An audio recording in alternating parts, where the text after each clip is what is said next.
ఇప్పుడు పార్టీ బలోపేతం మీద చాలామంది దృష్టి సారించాల్సిన అవకాశం అయితే ఇప్పుడు వచ్చేసింది. ఎందుకంటే గత 5-10 ఏళ్ల నుంచి కూడా ఎక్కడ కూడా అంటే అదే పార్టీ పదవులే వాళ్ళకే ఉన్నాయని చెప్పేసి కొంచెం పార్టీ కార్యకర్తలకు కొంచెం అసంతృప్తి అయితే కనిపిస్తూ ఉంది. ఎప్పుడు చేస్తారు పార్టీ బలోపేతం? పార్టీ బలోపేతం కంటే ఎక్కువ మేము రాష్ట్ర అభివృద్ధి చూస్తున్నారు కేసీఆర్ గారు.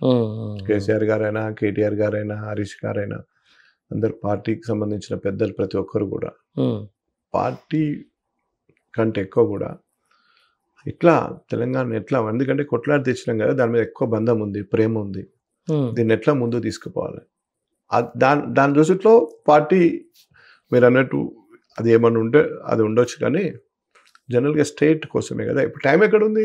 కాళేశ్వరం కట్టాలి, ఇప్పుడు తప్పదు కదా, కాళేశ్వరం రూలింగ్ ఉన్నప్పుడు కాళేశ్వరం కట్టాలి, ఇమీడియట్ గా ఇటు పోవాలి, కలెక్టర్ ఆఫీసులు కట్టాలి, డిస్ట్రిక్ట్ కట్టాలి, దాని తర్వాత ఈ కంటి వెలుగు ప్రోగ్రాం పెట్టాలి, తర్వాత కేసీఆర్ కిట్ ప్రోగ్రాం పెట్టాలి, తర్వాత రైతు బంధు తీసుకొచ్చినాం, తర్వాత రైతు బీమా తీసుకొచ్చినాం, తర్వాత బస్సు దవాఖానాలు తీసుకొచ్చినాం. ఒక స్కీమ్ కాదు కదా, ఒక స్కీమ్ కాదు అది, ఎన్ని స్కీములు, ఎంత బాగుండే ప్రజలు, పల్లెలు, వాటర్ గ్రౌండ్ ఎంత పెరిగింది. ఎక్కడ మనం గోదావరిలో ఎప్పుడన్నా చూసినాం ఆ నీళ్లు, అట్లా నీళ్ళు చూసినాం ప్రతి ఊర్లో. అదే నా పార్టీ బలోపేతం కోసం ఎప్పుడు ఇవి కమిటీలు వేస్తున్నారని చెప్పేసి మీకు తెలిసిందా? పార్టీ అధిష్టానం పెద్దలు తొందరనే ఉగాది తర్వాత ఏదో వేస్తారని చెప్పినట్టున్నారు, మీడియాలో చూసినాం. రైట్. తెలంగాణ ప్రజలు అడుగుతూ ఉన్నారు, తర్వాత కాంగ్రెస్ నాయకులు అడుగుతూ ఉన్నారు, కాంగ్రెస్ మంత్రులు అడుగుతూ ఉన్నారు, కాంగ్రెస్ ఎమ్మెల్యేలు అడుగుతూ ఉన్నారు, సాక్షాత్తు కాంగ్రెస్ ముఖ్యమంత్రి కూడా అడుగుతూ ఉన్నాడు. ఏది మీ ప్రతిపక్ష పులి, ఏది బయటికి రాదా, ఇంకా ఎప్పుడు వస్తుంది అని చెప్పేసి. ఎప్పుడు వస్తుంది? కేసీఆర్ గారు ఈగల్ ఎరికైనా మీకు తెలుసు?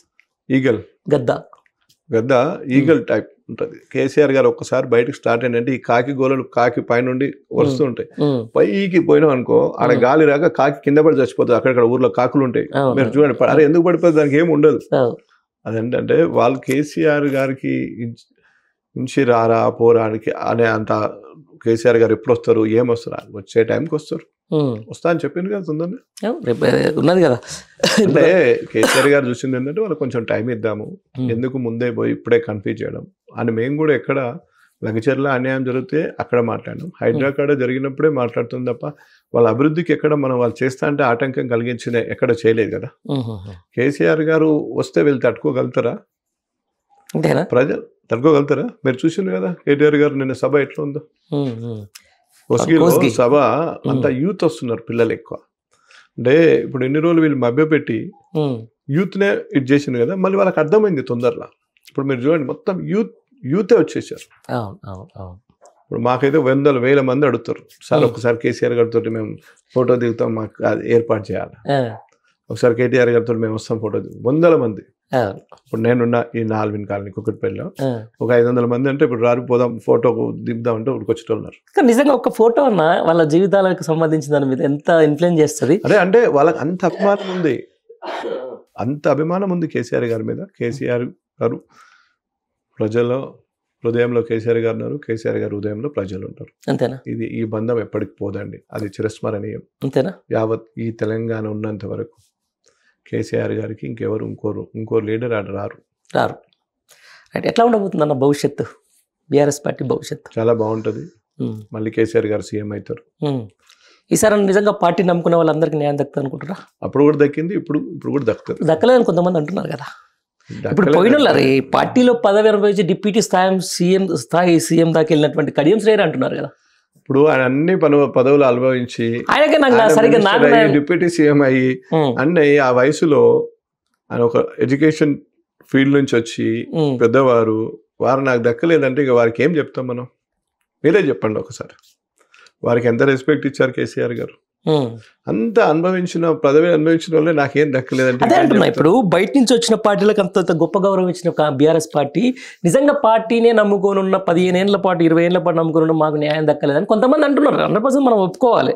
వాళ్ళకి ఈసారి న్యాయం దక్కలేదా? ఒకటి ఏంటండి, బయట లోపల అని చూడలేదు. అప్పుడు కొట్లాడి తెచ్చినాం, తొందరలో దీన్ని ఎట్లా ముందు తీసుకెళ్ళాలి, ఎట్లా దీన్ని అభివృద్ధిలోకి తీసుకురావాలి. మనము పట్నము పల్లెలు రెండింటిని బ్యాలెన్సింగ్ గా లేపుకపోవాలి.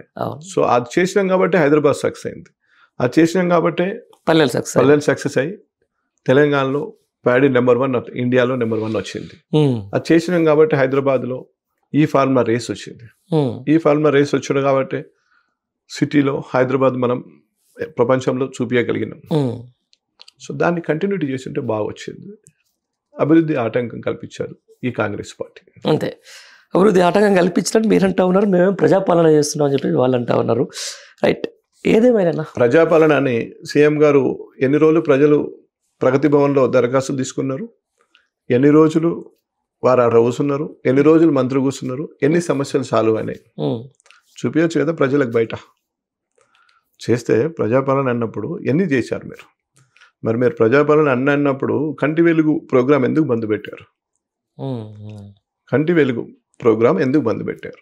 కేసీఆర్ కిట్ అనేది చిన్న కిట్టు, మీరు మీ పేరే పెట్టుకోవచ్చు. రేవంత్ రెడ్డి గారు కిట్టు పెట్టవచ్చు, రాహుల్ గాంధీ కిట్టు పెట్టవచ్చు, సోనియా గాంధీ కిట్టు పెట్టవచ్చు, ఏదైనా పెట్టుకోండి.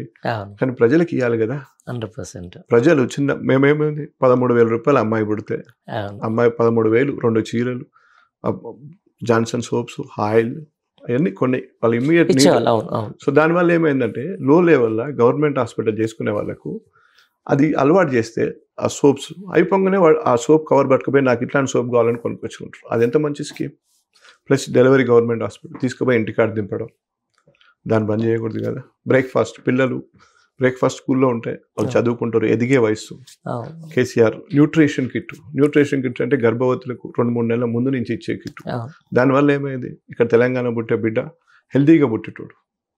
దానివల్ల ఏమైంది, మన తెలంగాణ సంపద యూత్ నుంచి వచ్చేది కదా. అంటే కేసీఆర్ గారు చూసింది కింద గ్రౌండ్ లెవెల్ నుంచి, వాడు పుట్టక ముందు నుంచి పెడితే అప్ టు ఎండింగ్ శ్మశానం వరకు కూడా. శ్మశానం కూడా కూర్చునేటట్టు కుర్చీలు, నల్లాలు, నీళ్లు, కాంపౌండ్ వాళ్ళు, అంటే అంత డెప్త్గా చూసింది. అంటే పుట్టిన కాడి నుంచి మరణించే వరకు కూడా ఈ స్కీమ్లు అన్నింటినీ చేశాను. అది మీరు ఎక్కడ ఏ ప్రభుత్వం కూడా చేయలేదు. అది పర్టికులర్గా ఈరోజు బీసీలకు సంబంధించిన దాని మీద ఓవైపు గురుకుల పాఠశాలల మీద మనం చూస్తూ ఉన్నాం విపరీతమైనటువంటి అలసత్వం, పాము కాట్లకు చనిపోతున్నారు పిల్లలు, రోడ్డు ఎక్కుతున్నారు, మాకు మంచి అన్నం పెట్టట్లేదు అని చెప్పి. మరోవైపు కులగణనకు సంబంధించిన దాంట్లో ఈరోజు బీసీ జనాభాను చంపేయడం, ఇవన్నీ చూస్తుంటే నిజంగా బీసీ, ఇంకోవైపు అక్కడ ఉన్నటువంటి ఎమ్మెల్సీనే ఒక సామాజిక వర్గాన్ని టార్గెట్ చేసుకొని మాట్లాడుతూ, ఇవన్నీ చూసిన తర్వాత ఇదేదో ఈ కాంగ్రెస్ పార్టీ ఏదో డ్రామా చేస్తుందని అనిపించట్లేదు. 100%. మీ ఎమ్మెల్సీ మీకు మాట్లాడి, మీ ఎమ్మెల్సీ మీకు ఆయన స్టూడియోలో కాలబెడుతుంటే మీరు ఎందుకు యాక్షన్ తీసుకోలేదు? అదే మా వాళ్ళు ఎవరైనా చేస్తుంటే ఇప్పటివరకు ఎంత పెద్ద హంగామే ఉంది అసలు. ఈడీ పెడతారు, సిబిఐ పెడతారు, ఏసీబీ పెడతారు, సిబిఐ పెడతారు, అన్ని పెడతారు కదా. ఎందుకు మీరు మరి కనీసం ఎందుకు అట్లా చేసినావు, ఏం జరుగుతుందని అడగాలి కదా. అని ప్రజలతో ఎన్నుకోబడ్డాడు, మీ బీఫామ్ ఇచ్చినప్పుడు ఏం జరిగిందో తెలుసుకోవాలి కదా.